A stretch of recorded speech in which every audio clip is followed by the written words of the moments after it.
اللہ تبارک و تعالی نے قرآن مجید فرقان حمید میں مسلمان کو حکم دیا حضور علیہ السلام کے وسیلے سے، فرمایا کہ جہاں جس جگہ کھڑے ہو کے حضرت ابراہیم علیہ السلام بیت اللہ شریف کی تعمیر کرتے رہے، ایک پتھر تھا جو آج بھی بیت اللہ شریف میں محفوظ ہے، اس کو مقام ابراہیم کہا جاتا ہے۔ وہاں حضرت ابراہیم علیہ السلام کے مقدس قدموں کے نشانات بھی آج موجود ہیں۔ فرمایا اس طرح کریں وَاتَّخِذُوا مِن مقام ابراہیم مصلی، اے محبوب اپنے غلاموں سے فرمائیں کہ ابراہیم کے کھڑے ہونے کی جگہ کو اپنے لیے مصلی بنا لیں، وہاں نماز پڑھا کریں۔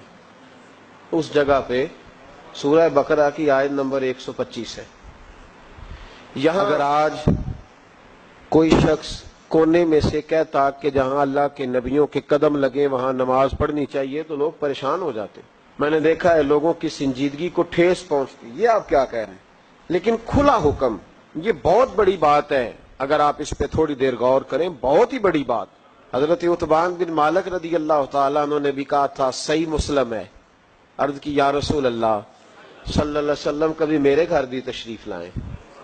تو حضور علیہ السلام تشریف لے کر کے گئے، فرمایا بتا کیا کروں؟ عرض کی حضور کسی جگہ 2 رکعتیں پڑھ دیں، میں جب تک زندہ رہوں گا وہاں نماز ہی پڑھتا رہوں گا۔ ساری زمین پہ نماز ہوتی ہے کہ نہیں؟ تو اس کونے میں پڑھنے کی کیا ضرورت ہے؟ آج میوزیم بنانے کا شوق پوری دنیا پہ ہے کہ میوزیم ہونے چاہیے، عجائب گھر ہونے چاہیے، کسی کی تلوار، کسی کے زرہ، لوگوں نے مختلف چیزیں سنبھال کے رکھی ہیں، پر ہماری سمجھ میں نہیں آتا کہ حضرت حلیمہ سعدیہ کے مکان سے لوگوں کو کیا اختلاف ہے۔ یہ بات سمجھ میں نہیں آتی کہ رسول اللہ صلی اللہ علیہ وسلم نے جس کنویں سے پانی پیا اس پر پابندی لگانے کا کیا مطلب ہے؟ نبی پاک صلی اللہ تعالی علیہ وسلم جس درخت کے سائے میں بیٹھتے رہے ان درختوں سے لوگوں کو بچانے کا کیا مطلب ہے؟ او بھائی، جس جگہ حضرت سیدنا ابراہیم کے قدم لگے وہاں اگر نماز پڑھنا اللہ کا حکم ہو سکتا ہے تو جن دیواروں پہ میرے نبی کا پسینہ لگے، مسجد نبی کی جن دیواروں پہ حضور کے دست مبارک لگے، اس جگہ کوئی برکت ہی کوئی نہیں، اس میں تبرک ہی کوئی نہیں۔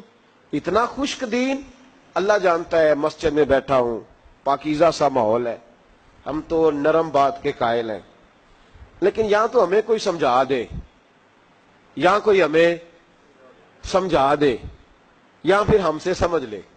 یہ کیا بات ہے، کیا جھگڑا ہے کہ کسی شخص کا باتھ روم کی طرف منہ ہے تو اسے منع نہیں کرتا، اور اگر اس کا منہ گنبد خضرا کی طرف ہے تو بتا نا بات کیا ہے، ہمیں سمجھا، سمجھ لے۔ کہتے کوئی تبرک نہیں، کوئی برکت نہیں۔